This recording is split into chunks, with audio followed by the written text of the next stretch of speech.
করছি। ওই ভাইয়া বলছে আপু তুমি একটা সিনেমা কেন করছো, তুমি বাংলাদেশের টপ নায়িকা হবা।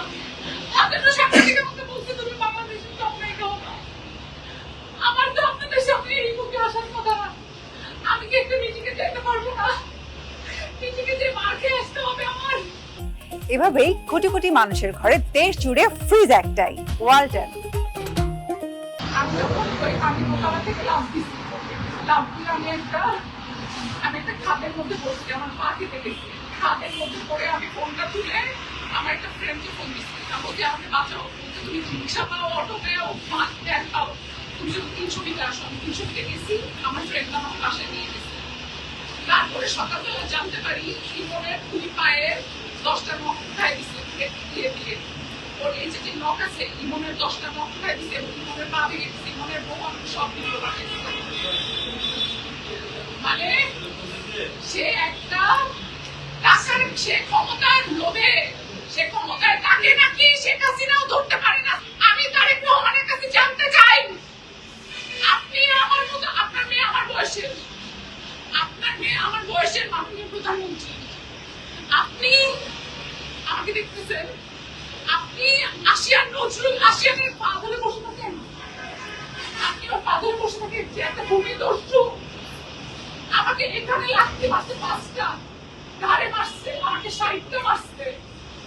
মাননীয় প্রাইম মিনিস্টার, আমি শুধু জানতে চাই আপনি এরকম মানুষের পা ধরে বসে থাকেন। আল্লাহর অভিশাপ কোনোদিন বুঝে যায় না, ওই আসিয়ান গ্রুপ ধ্বংস হয়ে যাবে। আমি আজকে বলতেছি এই আসিয়ান গ্রুপ ধ্বংস হয়ে যাবে। আমাকে সে হুমকি দিচ্ছে, আমাকে সে হুমকি দিচ্ছে, সে আমাকে মেরে ফেলবে। আমি যদি মারা যাই কোনো কারণে, আমি যদি কোনো কারণে মারা যাই, এই আসিয়ান নজরুলের আসিয়ান আপনারা বিচার করবেন। ওকে নাকি কোনো টাকা দিয়ে কেউ ধরতে পারে না। বলে কিনা হাসিনা চলে গেছে সবার বিচার হয়েছে, আমার কিছু হয়েছে হয় নাই। আমার এখানে ডিজিএফআই এসে বসে থাকে। কোন ডিজিএফআই, কোন ডিজিএফআই বসে থাকে তোর কাছে? আমি সেই ডিজিএফআই কে দেখতে চাই। আমাকে যখন সে ছাড়বে, আমাকে বললো কি তোকে ছাড়বে একটা সন্দেশ, তোকে মদ খাইতে হবে। আমি বলছি ভাইয়া আমি মদ খাইতে পারি না, আমাকে ছাড়েন। আমার আম্মু কান্না করে বাসায় আমাকে ছাড়া, আমি জানি 10টা পার হয়ে গেলে আমার আম্মুর হার্ট অ্যাটাক হয়। আমি বলছি আমাকে ছাড়েন, পরে আমি বলে তোকে মদ খাইতে হবে, তাই তুই চাইতে পারি। পরে তার অ্যাসিস্ট্যান্ট যে নিয়ে আমি সে আমাকে বললো আপু প্লিজ খান। আমি চাচ্ছি ঠিক আছে, সে তার অ্যাসিস্ট্যান্টকে কানে কানে বললো মিশাই দিতে। আমি দেখলাম একটা পাউডার টাইপের কি যেন সে এতটুকু হুইস্কির মধ্যে একটা পাউডার মিশাই দিল। পাউডার মিশায় ইমনকে ডাকলো, ওই রুম থেকে ইমনকে ডাকতে বললো ওরে ছেড়ে দে। এবং কোনো উবার গাড়ি কিছু দাঁড়িয়ে আমাকে, ইমন আমার হাত টান দিয়ে শুধু বললো আপু বারান্দা থেকে নিচে লাফ দাও। আমি বারান্দা থেকে নিচে লাফ দিতে ভাইয়া। এরপরে 2 দিন আমার কোনো হুঁশ ছিল না, আমার কিছু মনে নাই যে কি হয়েছে। 2 দিন ওখান থেকে বাসায় আসছি রিক্সা দিয়ে, আমি 300 মিটার আসছি, আমার একটা ফ্রেন্ড আমাকে নিয়ে আসছে বাসায়। এবং বাসায় আসার পরে ওই যে আমি অজ্ঞান হয়েছি, আজকে সকালে আমি উঠছি এবং এখন পর্যন্ত আমি নর্মাল না। এখানে সবাই বলতেছে আমি নর্মাল না। আমাকে কি দিচ্ছে আমি জানি, আমি কোনো ড্রাগের নাম জানি না ভাইয়া। আমি কোনোদিন হুইস্কি খাই নাই, আমি কোনোদিন হুইস্কি খাই নাই। আমাকে হুইস্কির মধ্যে সাদা একটা পাউডার মিশাই দিছে, দিয়ে ছেড়ে দিছে যাতে আমি সব ভুলে যাই। কিন্তু ভাই আল্লাহ আসিফ করে আমি একটা কথা বলবো, আমি শুধু একটা কথা বলবো, হাসবুল আল্লাহ ওয়া নি'মাল ওয়াকিল।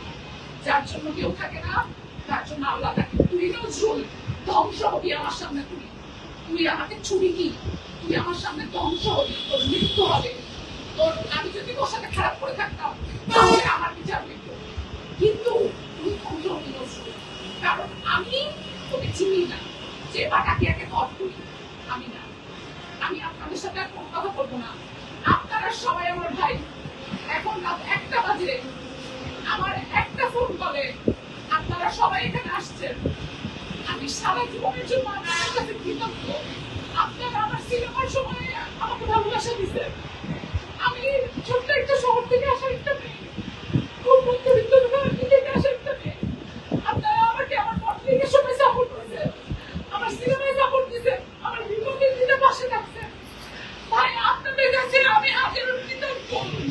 কিন্তু ভাই আপনারা আমাকে প্রাপ্য শাস্তি, আর যে প্রাপ্য শাস্তি এইটুকু দেন ভাই। আপনাদের কাছে আমার কিচ্ছু চাওয়ার নাই, কিচ্ছু চাই না। আপনারা আমাকে এই প্রাপ্য শাস্তিটুকু দেন। করেন, তাকে প্রপার বিচারের মুখোমুখি করেন।